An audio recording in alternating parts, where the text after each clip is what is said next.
MotorWeek is made possible by TireRack.com, RockAuto.com, and State Farm.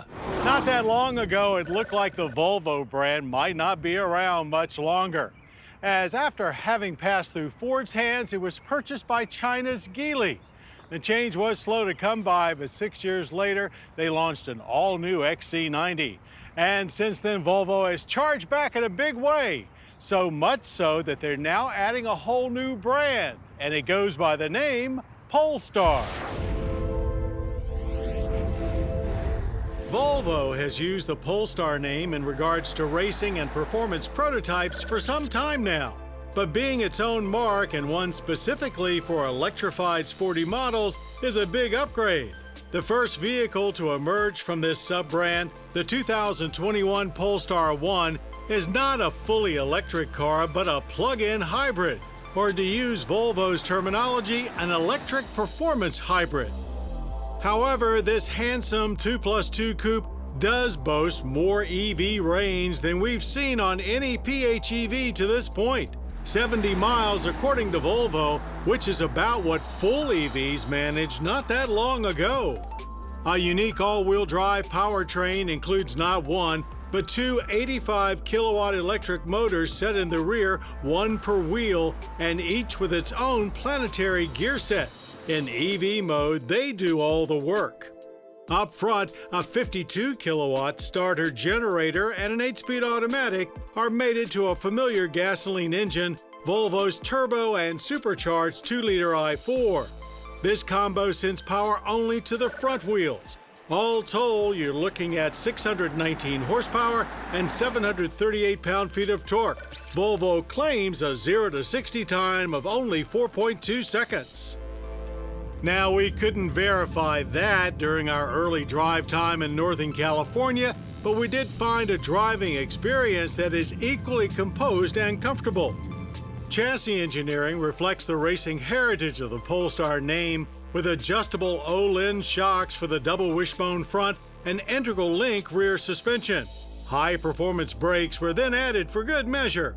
But despite all of that potential, behind the wheel, the vibe is more well-appointed GT car, which can be either good or bad, as some might be looking for a more visceral experience.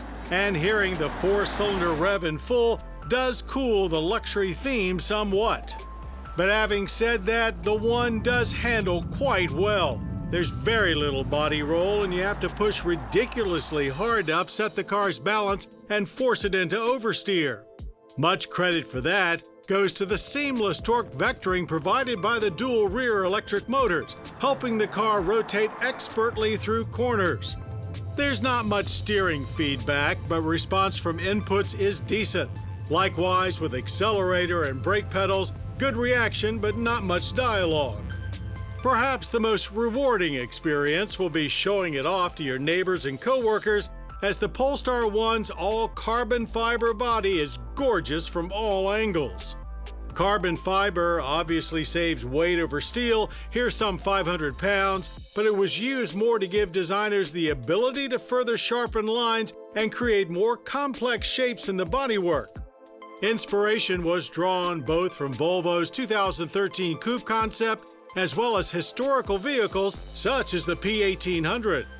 The interior layout will be familiar to any owner of recent Volvos, quite luxurious but not over the top, with seemingly more emphasis placed on simplicity and functionality.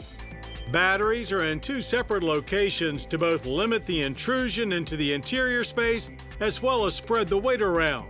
They reside along the central tunnel of the car between the front seats and directly over the rear axle in front of the trunk area, where clear panels provide more eye candy for Polestar gazers.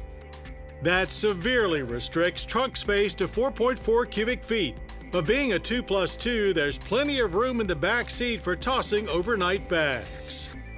Multiple paint colors, interior themes, and wheel designs are available, but no matter how you configure it, a Polestar 1 will cost you $156,500 unless you choose matte finish paint, which does come with a $5,000 surcharge. So Volvo is very wise to limit production. Only 1,500 will be made over a 3-year lifespan, and just 150 per year are earmarked for the U.S. They should have no problem selling them, as the first year's worth have already been snatched up.